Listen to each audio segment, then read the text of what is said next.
With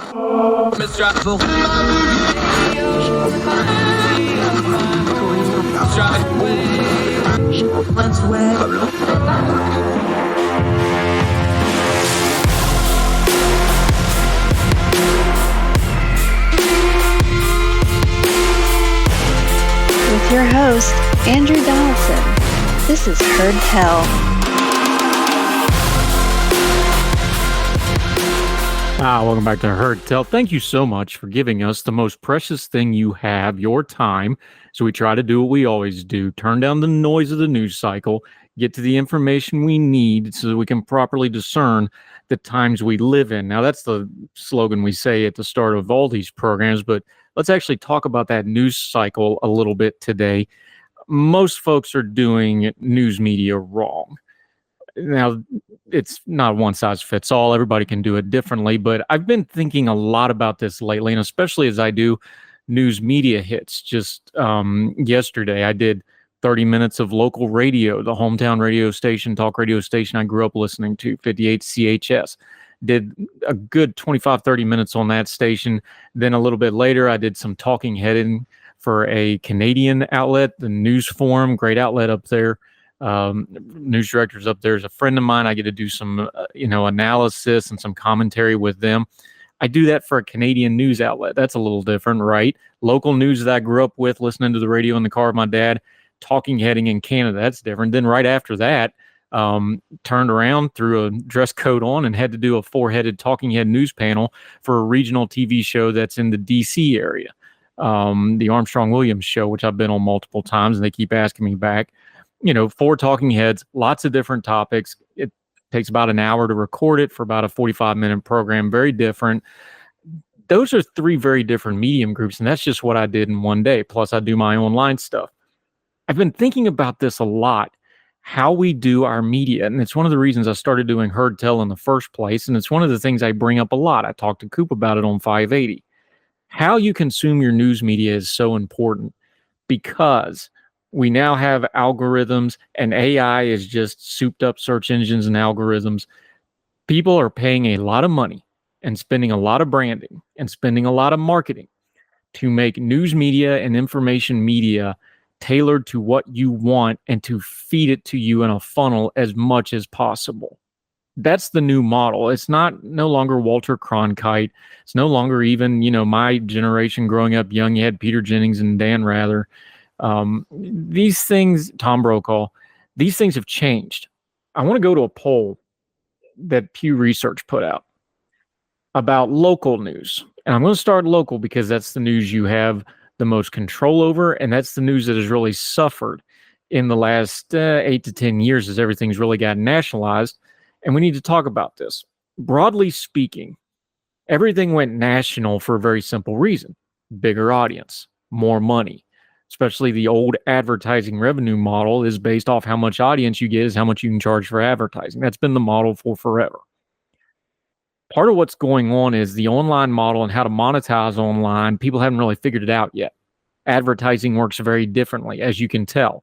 If you got to go on a website and click through a bunch of ads, people don't have patience for that. They just go to another website. People haven't really figured out the monetization and the advertising way that online works. Even YouTube, which is dominating online media, is starting to have a lot of problems because people are starting to check off of YouTube because the ads have gotten completely out of control.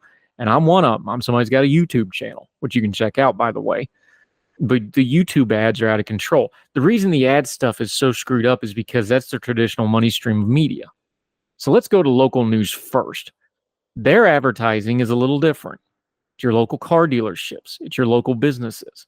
It's a lot of campaign ads, though, lately, especially this year in a model year. In an election year, folks are spending lots and lots of money.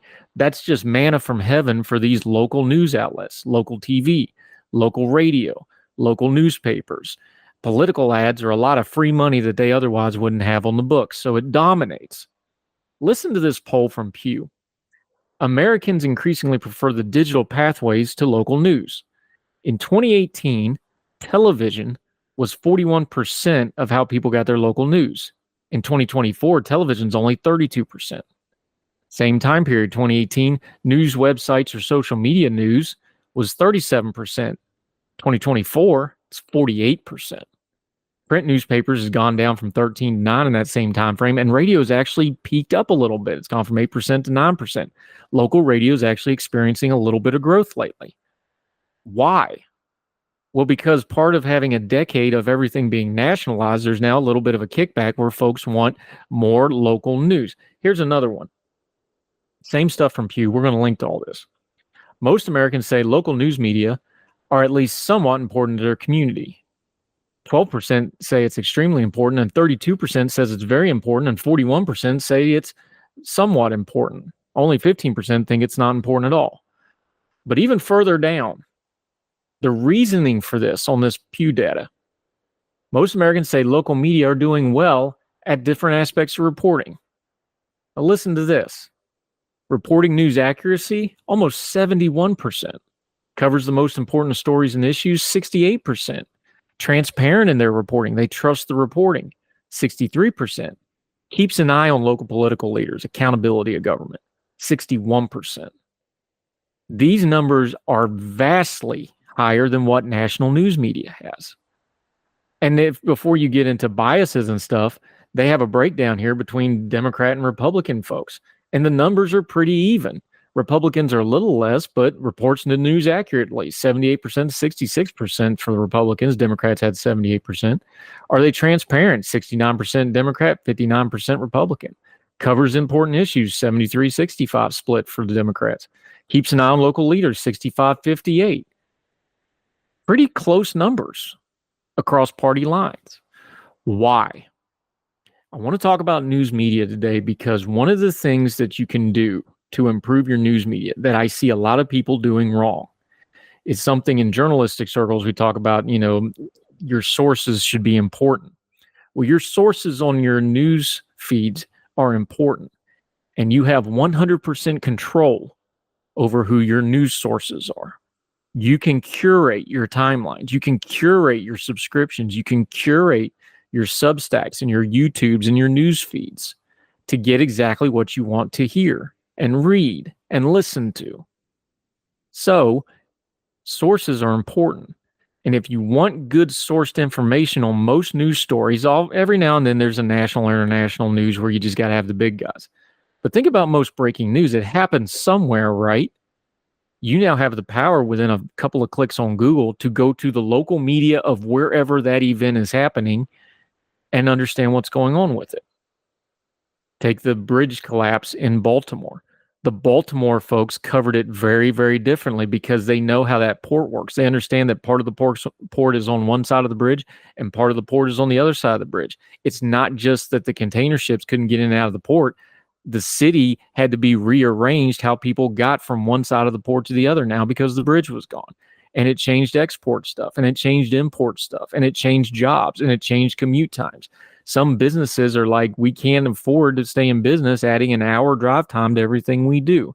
The local people had that flavor. So you could go to a local portion and hear that. Even something like Congress. There's local people in D.C. that cover Congress all the time. We have them on. We have our buddy Eric Garcia on. We have other congressional reporters. We can recommend folks to you. Have a couple congressional reporters that aren't just parroting what everybody else is saying. They're in the hallways of Congress. They're covering this. Make sure they're in there. When a tornado hits Oklahoma or Kansas, or it even hit West Virginia in a real rarity, the local paper that I write for, the Fayette Tribune, we covered it differently than outside, and even the state media covered it a little differently because it was in our community. Steve Keenan, my editor at the Fayette Tribune, knew those people personally. He knew exactly whose house to go to and get the incredible first-person stories of what happened when that tornado hit. So he's telling the personal stories that's beyond just, X amount of houses were destroyed and there were no serious injuries. That's a news bite. The real story was talking to the people. This applies to almost everything. Your local sources are within your power with your social media. All you got to do is look them up. Follow good reporters that do local reporting. Remember the case of the newspaper out in Kansas. And the local reporters, one of them came from Kansas City, but basically came and set up shop that I followed, stayed on that story, stayed on it, reported it. Those are the kind of reporters you need to put in your rotation. The big boys, CNN, NBC, there's something happening with them. And why I'm talking about news media There's a change happening that you can adjust to right now. The mix of local news sources with your national stories is going to improve your timeline, and it's going to get you ahead of the curve. I want you to listen to this. This got sent out. This was a Nielsen rating from the Nielsen folks that do the TV rating. Nelson, excuse me, not Nielsen. Nielsen would be like saying Nissan wrong. Nelson. Sagar Njiti put this on Twitter. I'm borrowing it. But look at this chart for a second, and we're going to link to it. The median age of TV viewers for cable news. This is mind-blowing. CNN's median age is 67. Fox News is 69. MSNBC is 70. You want to feel really old? MTV's median viewer age, the average age of the viewer, is 51 years old. There is something that's happening to broadcast networks. There's going to be a generational cliff of the old broadcast and cable TV viewers falling off because streaming has taken over everything. Now, it's never going to completely go away. You still have local TV, things like this. But this is why I'm bringing up changing how you do your news media now, because we're in the middle of a curve and you can get ahead of this curve right now. More things are going to streaming. Let me give you the perfect telltale sound. Right now, whether you're a sports fan or not, the NFL and the NBA are redoing their rights packages coming up. And what's happening, and there's a lot of gnashing of teeth over this, is both of those leagues, especially the NFL, are starting to migrate their stuff to streaming away from traditional broadcast.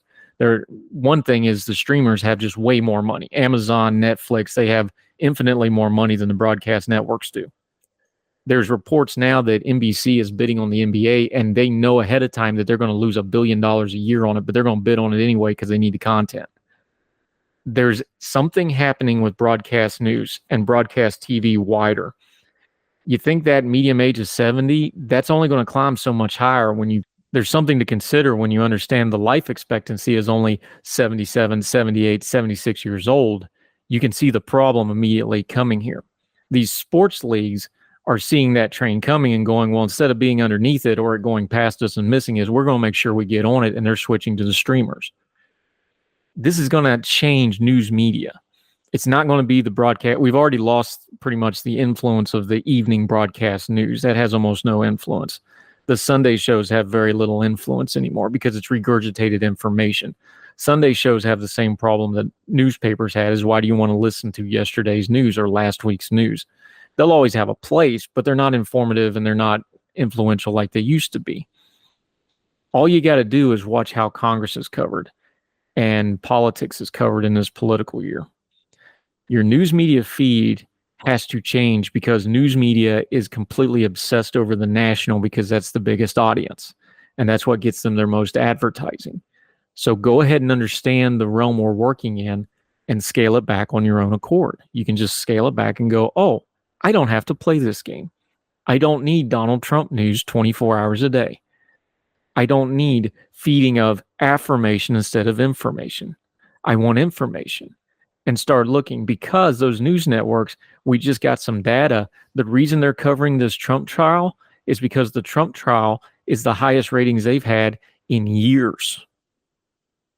Donald Trump's good for business. He's the biggest thing that ever happened to news media. So setting all the politics aside, they're going to keep feeding Trump over and over again until he stops being a ratings draw. But is that really giving you new information? Is that covering the things that matter to you and your community and your life? Another good reason to check in on local stuff. Those bond hearings, those levies on your ballots, those county commissions and city council meetings. That stuff affects your life a whole lot more than Donald Trump does or President Biden or whoever else. Maybe we should just go ahead and adjust ourselves to that.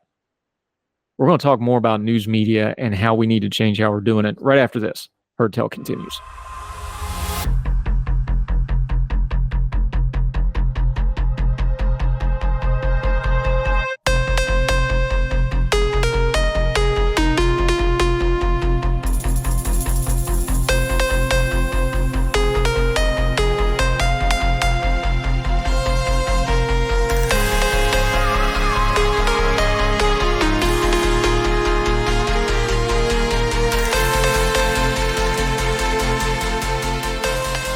Welcome back to Heard Tell. Continuing to talk about local news, national news, news media, and how folks are probably not doing it right and how you can change it yourself. Here's a number from this Pew survey we've been kind of talking through a little bit today. Listen to this. More Americans get local news from online forums than daily newspapers. Now, we already know that. Look, I'm a fan of daily papers. I write for a daily newspaper, a weekly, excuse me, not daily. I'm a fan of newspapers, but the role has changed. It's evolved. Newspapers that don't have a web presence are dead or dying. That's just the world we live in. When I write for the newspaper, I know it's going in print, but I'm mostly writing for the online audience to find it, to drive people to the paper because I want the paper to succeed. And the paper knows this as well. That's why they set up the web page and they do certain things, and they're part of a national network of local newspapers and these sorts of things. Listen to this chart, though. More Americans get local news from online forums than daily newspaper. From 2014 to 2018, the same time period we've been talking about, right? Not very long in the grand scheme of things. You know, it's only 6 years, right? Right? 8 years? I can't do math. Not very long. Friends, family, and neighbors is their chief way of getting news. 73% in 2024. 2018, it was only 66%. TV news stations is their local news place for online forums more than daily newspapers. TV stations have gone from 70 in 2018 to 64% in 2024. Radio stations have dropped off a little bit, but not nearly as severely. But listen to this one. Online forums and groups. Talking about Facebook. Talking about, LinkedIn. Talking about neighborhood groups, Nextdoor, that sort of stuff. The number of people who say that's where they get their local news from was 38% in 2018. It's up to 52% now. That's a startling change of things. More people get news off their Facebook feeds than they do a reliable news source. Now, some of that's the news source's problems, but think for a second. Just objectively step back. All the stuff you see on Facebook, all the ads, all the spam, all the fake accounts, all that kind of stuff. Do you think Facebook is probably the best place for you to get news? Now, peer-to-peer news is always going to be fastest. Word of mouth, we used to call it. Now it's on Facebook, social media, texting, all that stuff. Something happens, somebody says something, then everybody thinks, oh, is this really happening? That's always going to go on. But the trick is, what do you do with the next step? Do you just smash it onto a post and send it along? Do you up it? Do you immediately react with, oh my God, I can't believe that happened, or an immediate reaction to that? Or do you take the extra second, step back and go, okay, that's interesting. Let me check into that before I send it out again. So much of stuff that goes viral because it's just an immediate reaction and your thumb gets going faster than your head. And if you stop for a second or do 2 or 3 Google searches or just take a second and step back, you'd probably feel differently about it. That's what this stuff's talking about. Online forums and groups are now the majority of how people get local news of what's going on in their community. Can be a good thing if you're really being strict with your discernment. I think we're seeing it's kind of a bad thing in a lot of other ways. I don't even have a Facebook. I love my friends and family, so I don't have a Facebook because there's a lot of mess on Facebook. But there's nothing wrong with Facebook. That's just a personal choice I make. If you're going to use Facebook and stuff, do the same thing I do with my Twitter and people do with it. Make sure you're putting good stuff on there. Follow good journalists. Follow good outlets. And then when somebody puts something that might be too good to be true or really inducing an outrage, use that old count to 10 rule, except instead of counting to 10, do at least 2 or 3 Google searches with some reliable news stuff and see if it's actually true or not before you just go pounding send on it. More Hurt Tell right after this.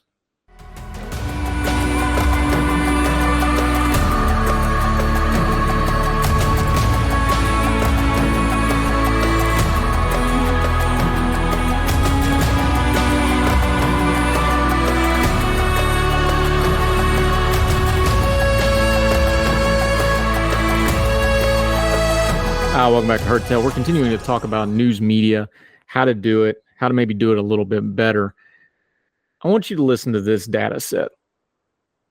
I'm guilty of this. I do culture and politics. So I'm in a bit of a political bubble because I spend way more time online about politics and cultural news than the average person, whatever that means nowadays, probably does. So I'm guilty of this too. Well, we get caught up in politics and we get caught up in the real hot button stuff. And like we were talking about with the national news stuff, we start thinking about Donald Trump and Joe Biden being the primary drivers of an election. So therefore, they're the primary drivers of everything. And the truth is, not very many people actually pay attention to politics at all. Even less people talk about hardcore policy politics, and even fewer people talk about the inside baseball strategy stuff that I can kind of get into sometimes. Listen to this data set on news. And as I read it, think about your own life and what information you actually need in your life. And is your news feed and social media curated for these things? Again, working off of Pew, and we're going to give this data set in the show notes. Make sure you read through it for yourself. Don't take anybody's word for it. This is the information that folks want from their news, especially their local news. And you can extrapolate that to the national news some too. Often and sometimes is the two sets here. The number one thing by double the number two thing is weather. That makes sense, right? Every newscast spends a lot of time on weather. When there's a big weather event like a hurricane or a tornado or something like this, everything stops, right? Weather, 68% say that's often what they want out of their news. 23% says sometimes. The net response for that is 90% of people. They want to know about the weather. Number two is crime. No surprise there. 34% say often, 43% say sometimes, a net importance of 77% of people that are searching for news. They want to know about weather. They want to know about crime. Haven't got to politics yet, have we? Number three, no surprise here either, traffic and transportation. And they're going to include things there like school closing, business closings, snow days, rain days, extreme weather, that sort of stuff that affects traffic and transportation. 28% says often, 40% says sometimes. 68 net people say the most important thing they want from the news is traffic and transportation information. Government and politics finally shows up at number 4. 22% say often, 46% say sometimes, 68% statistically tied with traffic and transportation, but it drops down on the sometimes measure. Arts and culture, concerts, events, things that are going on in the community, 59% net, 1643. The economy comes in next, 59% net for them. Schools and then sports close it out. And I'll tell you from working with the local paper, sports drives traffic almost like anything. The three biggest things that drive traffic for the local newspaper I write for, and this is a little bit of a joke, but it's the God's honest truth. Local sports, when the indictment list comes out every quarter, because they do grand juries 4 times a year usually, the indictment list, and right now high school graduations, because they list all the graduates, everybody wants to see their kid and grandkid and nephew and friend's kid's name in the paper. That's one of the biggest selling papers of the year.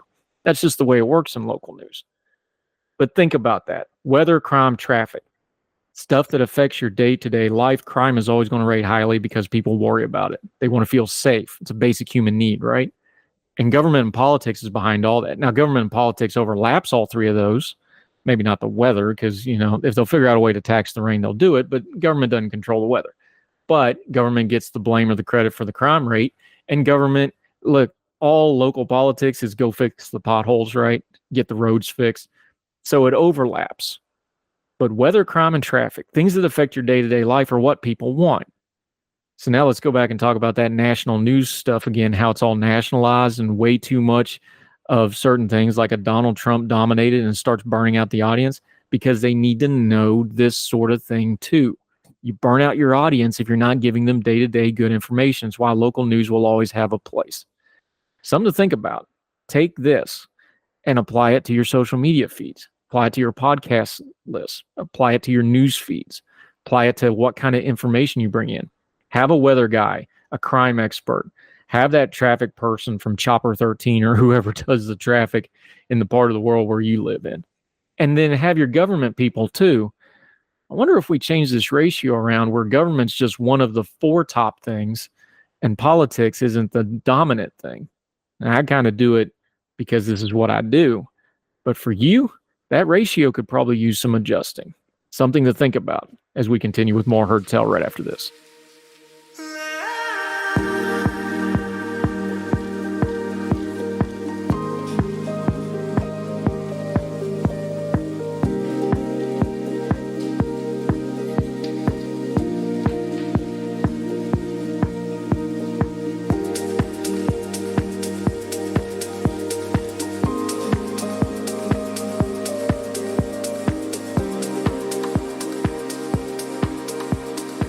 Welcome back to Heard Tell. One more thought on this as we continue to talk about news media a little bit today.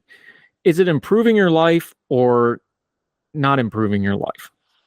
Is your news media and social media feed giving you comfort and information, or is it driving anxiety in your life? Now, I'm not a psychiatrist. I've got my own mental health people I talk to about stuff. But one thing they always say is like, it's a pretty easy measurement between needs and wants, and between needs and wants is usually where your ratio of anxiety lies.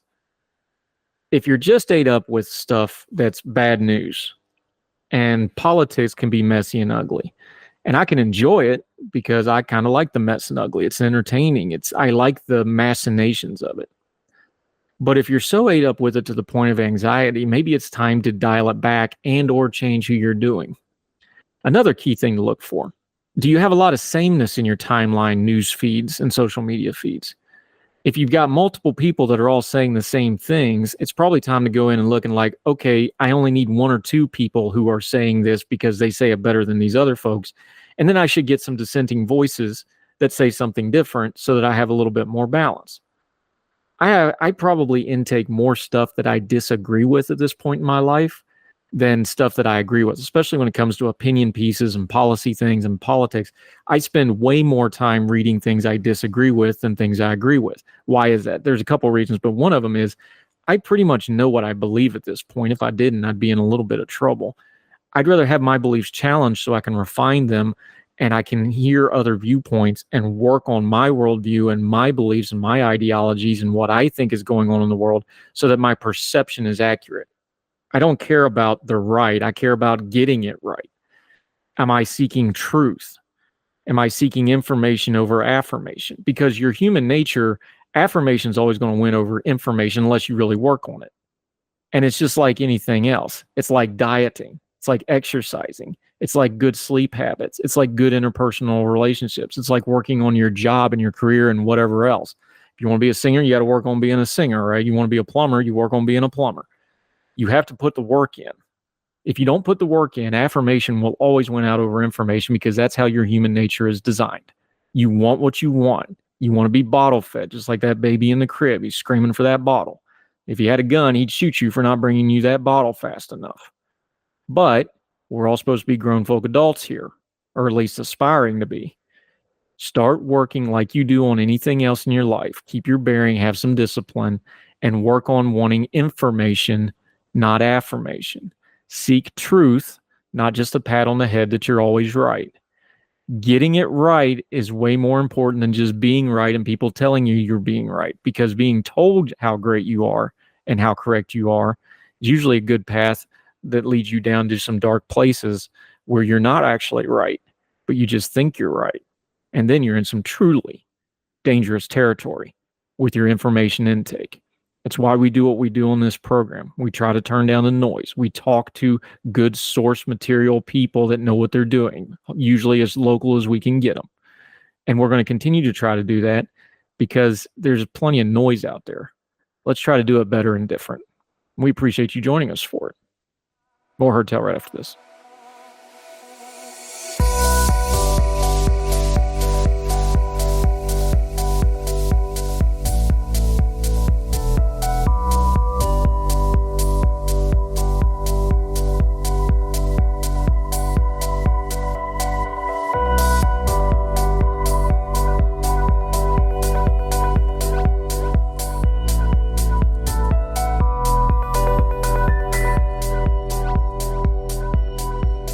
Now, welcome back to Heard Tell. Okay, bias is on the table. I'm really biased about this story because I have a rescue pit bull that I found at the shelter. She had a busted rear part of her body. It turned out she had a bunch of crush injuries, got her some surgery. She's got a floating hip, limps around, but she does really great now.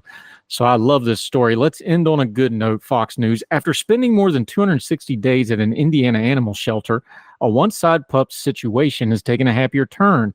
Major, a 4-year-old terrier pit bull mix, was brought to the Humane Society as a stray, and after arriving, they called a number and found his microchip. Major's family was expecting to arrive and pick him up, but they never showed, according to a Facebook post showed by the Humane Society. And since then, he's been filled with stress after spending time in his kennel, and his evenings were never silent as he sat in his room crying endlessly, the post continued. The post showed a sorrowful Major garnering more than 260,000 views on social media. The hope was for staff to help him find a loving family, preferably one without cats, because like some dogs, like my dog, don't like cats, which is bad because I got a cat. It's a little bit of drama. Back to the piece. Major's tears have ceased, though, and the pup has finally found a loving family after 260 days. The Humane Society shared the news in an updated Facebook post after Major captured the hearts of social media users with her crying. Now, he's all happy in tears as he leaves with his new home. The heartwarming video shared on May 18th shows Major joyously running up to the employees and saying goodbye before leaving with his adopted family. Quote, as he walked out the door of his new family, we couldn't help but feel a major-sized hole in our hearts. Get it? Major-sized hole in our hearts, but it's quickly filled with happiness knowing he's found the perfect match. The good news is continued to reach hundreds of thousands of users who've been following Major's story since the beginning. To every one of you who shared Major's story, the kennel wrote, your support and kindness made all the difference. Because of you, Major's tail reached far and wide, leading him straight to the loving arms of his new family, the staff of the Humane Society posted. Quote, thank you for being a part of Major's journey and for helping making miracles happen. And in a separate post, Humane Society reminded the public that there's many more animals that need homes. I have had several rescues over the year, current rescues, an absolute joy. Rough road with her. Wasn't sure how well she went, but she went from not being able to really get up the steps of the house first time we brought her home to now after surgery and a lot of rehab and a whole lot of love, fully healthy, zooms around. You wouldn't even know she's crippled unless you just happen to look at that back leg that dangles when she's standing still because it's 2 inches too short. She does great, chases rabbits, has a great time, brings a lot of joy to my household. If you're a dog person, a cat person, go rescue one. Don't pay some puppy mill a lot of money that you don't need to. A lot of good dogs out there needing a little bit of love. And that'll do it for Herd Tell. However you're listening, all the podcasting platforms, iHeart Radio. We just got onto Spreaker, which is the iHeartRadio sub app for podcasts. That's up and running now if you want to use that. Of course, iTunes and Spotify. You can find us on any platform that covers podcasting. Just type in Herd Tell Show, and or my name, Andrew Donaldson, should come right up for you. One-stop shopping for everything I do, herdtell.substack.com. All the content is free. Please make sure you sign up for that. That means anytime we do something, it'll go straight into your inbox and your email, and you won't miss a thing. Herd Tell Show on Twitter, herdtellshow@gmail.com. You want to drop us a link, got something you want us to cover, just want to interact with us, we would love to hear from you. So wherever you and yours are, across the street or around the world, we hope you're well. We hope you are well fed, and we will talk to you again next time for more Herd Tell. All the music on Herd Tell is provided under a Creative Content license from monstercat.com. Somos la máquina.